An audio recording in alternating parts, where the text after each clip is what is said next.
Alright, so today is Sunday, December 16th, 2018, and I'm standing here at the intersection of Davenport and Old Weston in Toronto. In this video, I'm going to give you a tour of Davenport Road from end to end.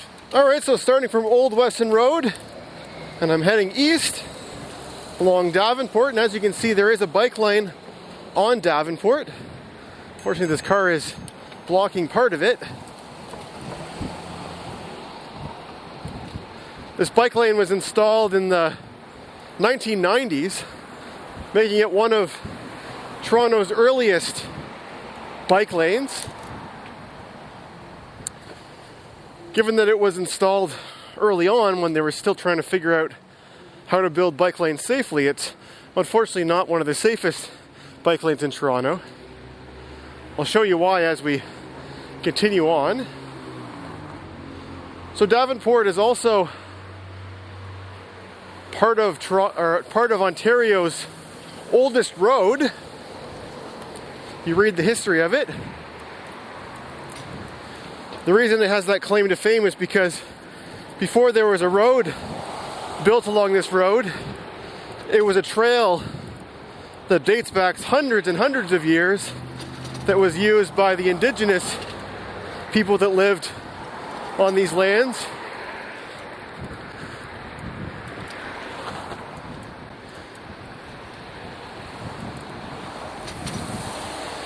So it's part of a much longer trail which went all the way from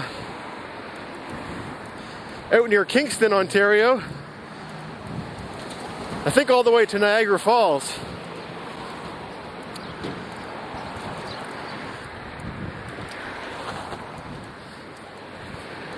Another vehicle blocking the bike lane.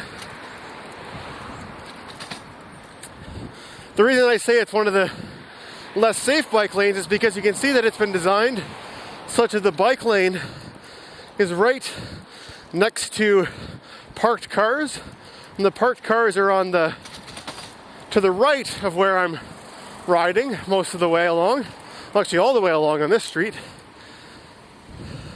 And what that means is the bikes are pushed up, being basically crammed between where the vehicles are traveling on their left, moving quite quickly, and where the cars are parked on the right side. And the danger there is that cyclists tend to favor the right side of their lane, which is where the vehicles are parked.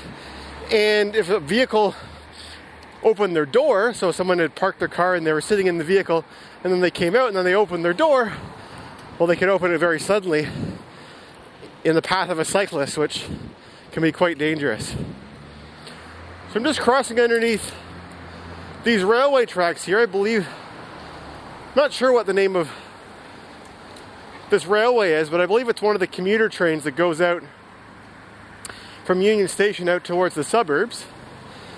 There's a rail path that follows along one of those railway tracks, known as the Toronto West Rail Path.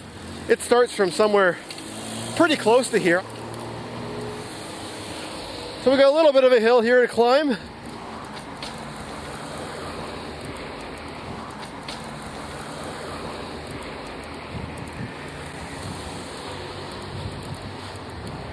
So the reason that this route presumably was chosen as the route that was used by indigenous people many hundreds of years ago is because at the end of the last ice age, many thousands of years ago, Lake Ontario, or what is now Lake Ontario, the Great Lake which is south of Toronto, was much larger than it is now. There was a blockage of the St. Lawrence River, so it was much higher. Water level was much deeper, and it extended further to the north because the lake occupied a larger footprint, and it came out into all the way up to here, essentially. So where we're riding right now would have once been the beach of the former lake that is now Lake Ontario. So you can see that there's lots of houses built along this road, and if you were to go in the backyards of many of these houses, you'd find there's quite a, like the basement, it's like a walkout basement on the front. So basically the back of the house would be a very sloped yard, because this is really kind of at the edge of a small cliff. We're just approaching Dufferin Street up ahead. So this video is being filmed with my brand new action camera that I just received yesterday. It is a Yi 4K Plus model. So this is the very first video that I've ever filmed in 4K. In order to mount this camera on my Linear Recumbent Bike, I had to make a custom mount for it. I probably could have bought one of the adhesive ones and just stuck it on the bike, but I'd prefer something a little bit more secure than just some kind of adhesive, because this is a brand new camera. I don't want it to be unsticking itself and falling on the road and getting run over.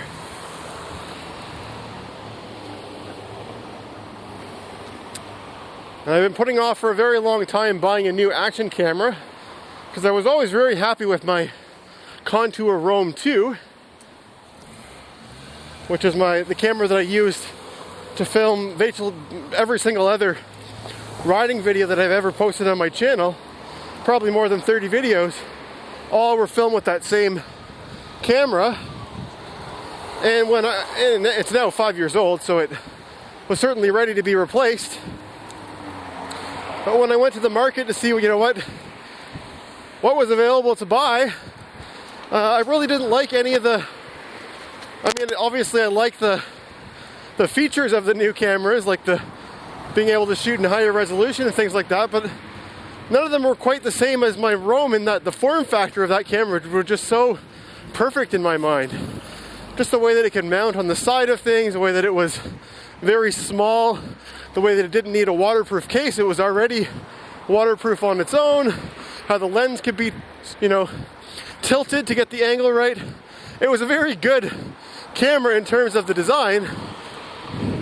And if Roam was still making that camera in, a 2018 version, I would certainly be looking to buy from them again, but I don't think they're in business anymore. So this intersection I'm approaching here is called Oakwood Avenue. So as I said, today is the 16th of December. It's a Sunday, and it's quite warm today. It's very, very sunny. I actually started my ride off with gloves and earmuffs, which I've now taken off. And the temperature only says 5 degrees Celsius, but in the sun it seems a lot warmer. I've got my jacket zipped down about halfway.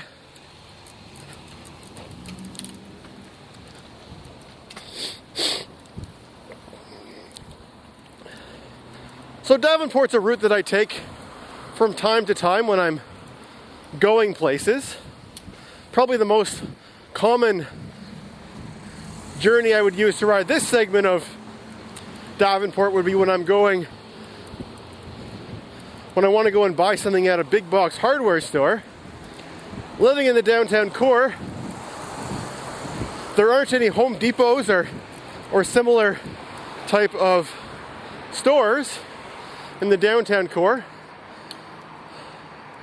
but there's an area known as the Stockyards, which is very close to where I started the video, just beyond where Davenport ends on the west end. And that area has many big box hardware stores that are very close together. There's a Home Depot as well as a Rona, and there's also a Canadian Tire in the same plaza. Now there are 2 Canadian Tires that are closer to me in the downtown core that I go to more regularly for, simpler hardware store type of things.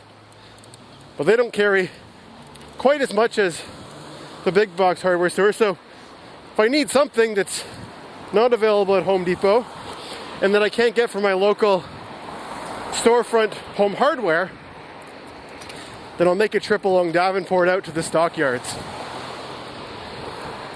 And then I can visit all those stores at the same time.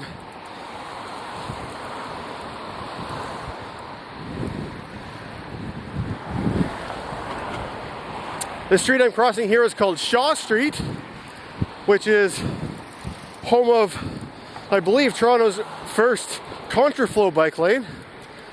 It's a one-way street that has a bike lane on it for the non-one-way direction, so bikes can go both directions on it. I do have a video that I posted showing that street. I'll provide a link in the description below.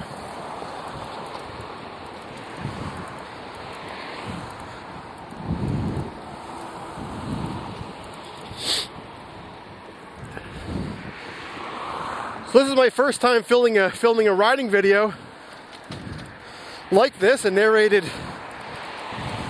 urban type of riding video. The last one I filmed was a bike commuting video up to my office in Richmond Hill. In that video I only made it about probably 2/3 of the way there before my camera ran out of batteries. It is a very long commute. Takes about an hour and 45 minutes, and it's not a daily commute. Just crossing Christie Street.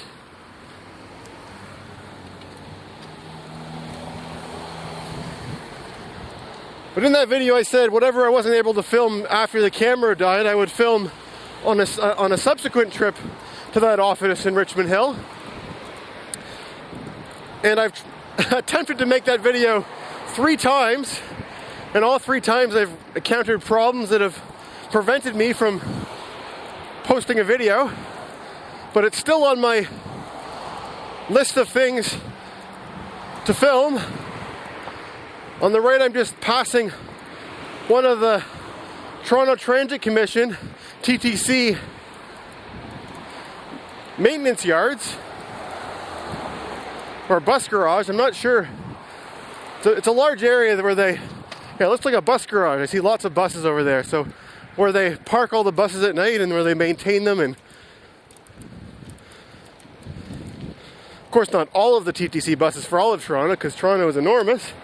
But I imagine this is where many of the buses are from the downtown area. Over on the left, there's a little park called the Tollkeeper's Cottage. It might be called the Tollkeeper Park. But the reason it's called that is because there's a little cottage there, which was once a cottage that was inhabited by a tollkeeper or a tollkeeper's family. And the tollkeeper was someone that there was a toll gate once on Davenport, when it was one of the earliest roads in Ontario.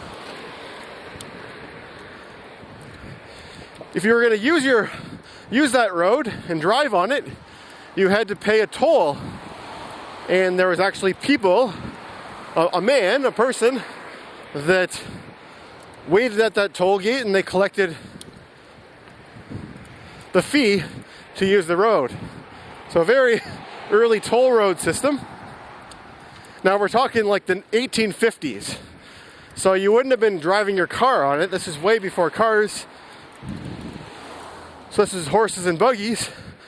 And you actually paid different amounts depending on what sort of vehicle it was that you were driving. If it was being pulled by 2 horses, there was a flat rate, and then if it was a donkey or something else that was pulling, there was a different fee for that. On the right here, I'm just passing George Brown College's Casaloma campus, and just crossing Kendall Avenue. George Brown College is a community college,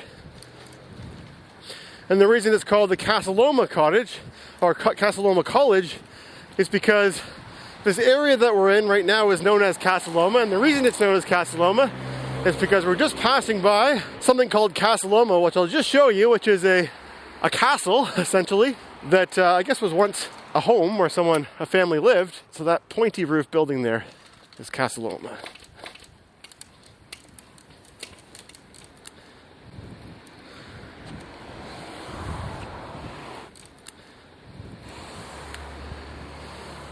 And I'm just crossing Spadina Avenue, or Spadina Road actually.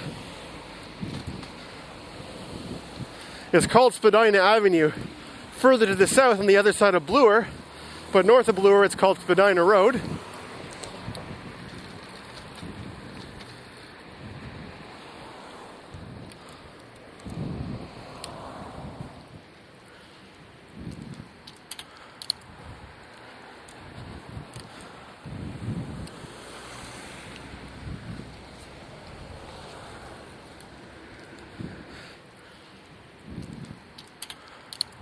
So right around here, Davenport curves, whereas before it was kind of mostly going in the west direction, or we were mostly heading in the east direction on an east-west road. It's now curved and we're kind of going mostly to the south. And that's because Davenport really doesn't follow a straight east-west route. I mean, a lot of Toronto is built in a grid, not a perfect grid like New York City, but it is, somewhat of a grid around the city with long straight roads that intersect at 90 degrees. Davenport is an exception to that. I mean, it mostly follows the east-west sort of route, but in this section here, it curves down and heads south, and that is because it is, one of the first roads that was here long before a grid was ever even envisioned. So I'm just crossing DuPont Street, which is, again, Davenport and DuPont are thought of as roads that go, they run parallel to one another. But right here, because we've curved, we're now crossing at it at about a little bit, not quite a 90-degree angle, but we're intersecting it at least. So up ahead you can actually see parts of the downtown core. It's a man wearing just a t-shirt today. It really does feel like quite a bit warmer than usual today. Oh, there's a vehicle here blocking my bike lane again. Gotta check my blind spot. Somebody waiting for the car wash.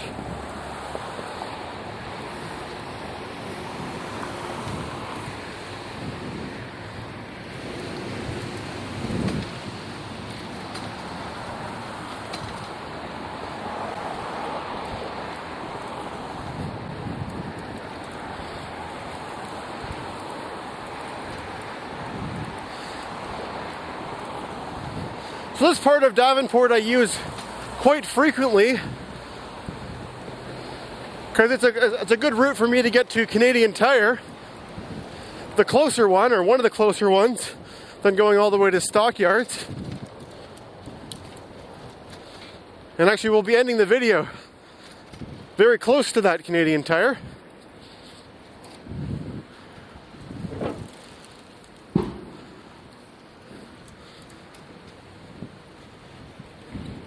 This road I'm approaching here is called Avenue Road, which further to the south it becomes Queen's Park Circle, and then it becomes University Avenue.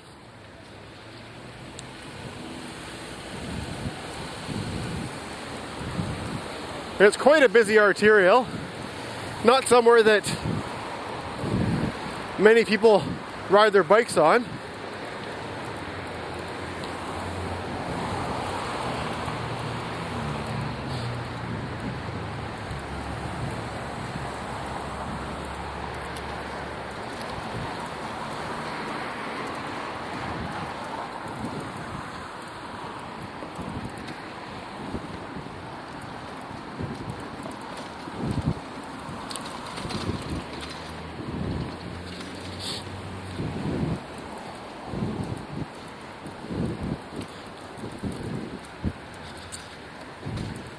This road I'm crossing here to the right is called New Street, and to the left it's called Belmont Street.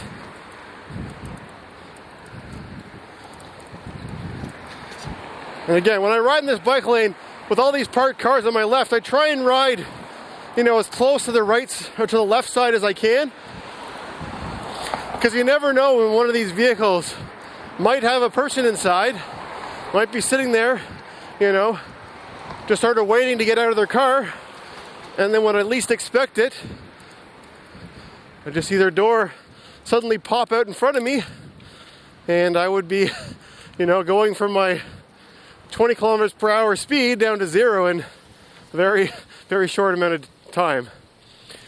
So this here is the northern terminus of Bay Street, which is, you know, one of the main arterials in the downtown core that runs north-south. It runs parallel to Yonge Street, and it actually has the Toronto Stock Exchange on it. So you'll hear, you know, talk about how are things on Wall Street, and then in Toronto you hear how are things on Bay Street. It's referring to the Stock Exchange. Of course, the Stock Exchange is near the other end of Bay Street. We're at the northern end, and that's down near the southern end, near the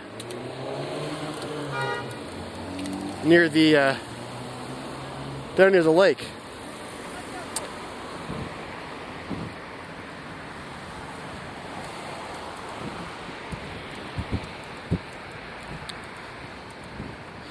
So that's where the bike lane officially ends. So there's no bike lane for this last little section of Davenport. But I've now arrived at the very end of Davenport, where it intersects with Yonge Street. The road actually does continue, but it changes names and becomes Church Street. If I were to turn to the left over there, that building with the big red triangle is Canadian Tire, where, as I mentioned, I will often go and shop for hardware type things. I hope you enjoyed joining me on this video. Please leave a comment below and let me know what you thought, and thanks for watching.